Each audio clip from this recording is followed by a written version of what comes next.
teacher sat us down and she said, something terrible has happened overnight, and it happened in the night between the 9th and the 10th.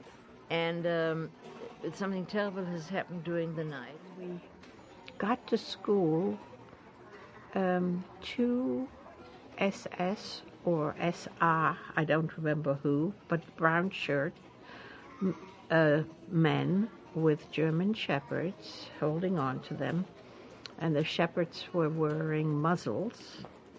We're standing in front of the school, and we could see, if we looked at the yard, that some of the desks were in the yard, and we could look up into the side where the synagogue was, and that was all, the roof was all burned out. And the men said, "There's no school for you today, go home." School actually was an oasis. Once we entered the school doors closed behind us. It was a different world. Forgot all the bad times, the harassment. But one thing I never realized, that the teachers were heroes. They came to school every day, eventually at the light of imminent deportation. They still taught us. I didn't realize that by being true to the profession, they were everyday heroes. Now I realize what they have done, and I'm eternally grateful. In Würzburg during Kristallnacht, in the dormitory.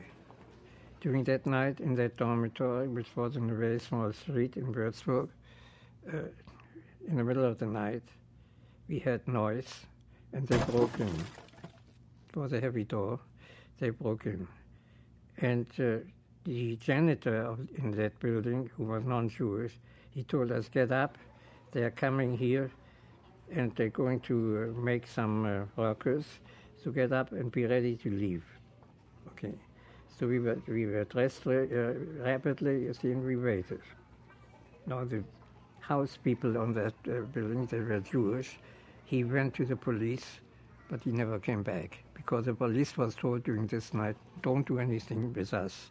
We, the Nazis, have the power now." During this night. Some of the teachers didn't appear because they at random took Jewish men and sent them to concentration camp, in this case Sachsenhausen. And of school went along with about half of the faculty. And I remember distinctly, we got a little note was sent home saying, "Because of the special circumstances, report cards will be late." I remember the Latin teacher, I remember him distinctly. His name was Königsberger. We called him Klopst, because there's a very dish, Königsberger dumplings. And while he was quite rotund, at least at the beginning, we called him Klops.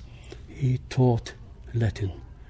He taught it well. I'm embarrassed how much I have forgotten. He always came in, rocking on his heels, and called out a sentence to be translated. And then he looked around and called on someone.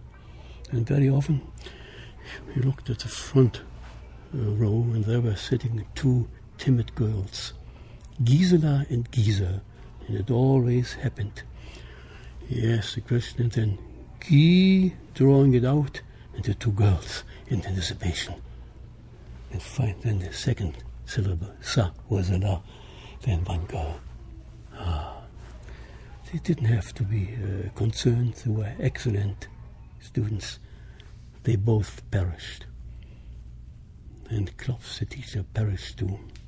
Yes, I remember. A wonderful teacher.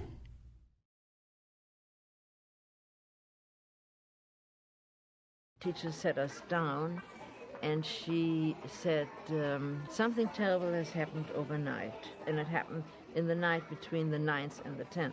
And something terrible has happened during the night. We got to school.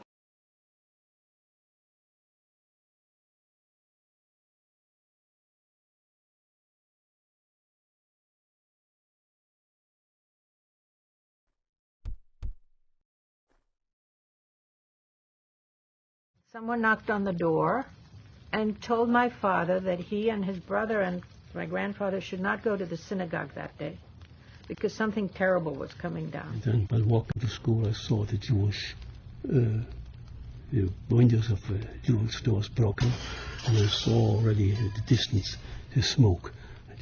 First I didn't know what it meant, but then I realized they are burning the synagogue. We saw our synagogue on fire, the smoke coming out. And then we turned on the radio, and we heard the news that most of the synagogues were on fire. And we shouldn't go out of the house. Jews should stay in the house, don't go outside. By our synagogue. And all I remember is hordes of people standing in front of it was called the Bornplatz synagogue, or the big synagogue of Hamburg.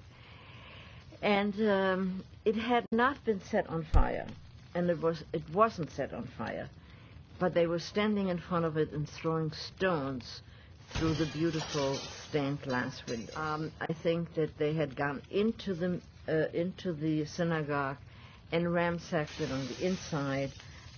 They threw the Torah scrolls into the streets. When we talk about the Torah scrolls, this is the basis of our belief. This is the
I hope you enjoyed the U.S. Holocaust Memorial Museum Kristallnacht exhibit as much as I did, and I encourage you to visit the U.S. Holocaust Memorial Museum Kristallnacht exhibit in Second Life while it is still there.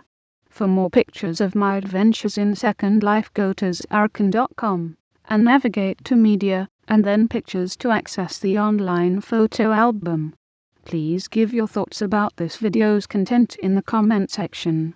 Also, please click the like button and make sure to subscribe to this channel for future videos. Thank you for watching, and happy wandering.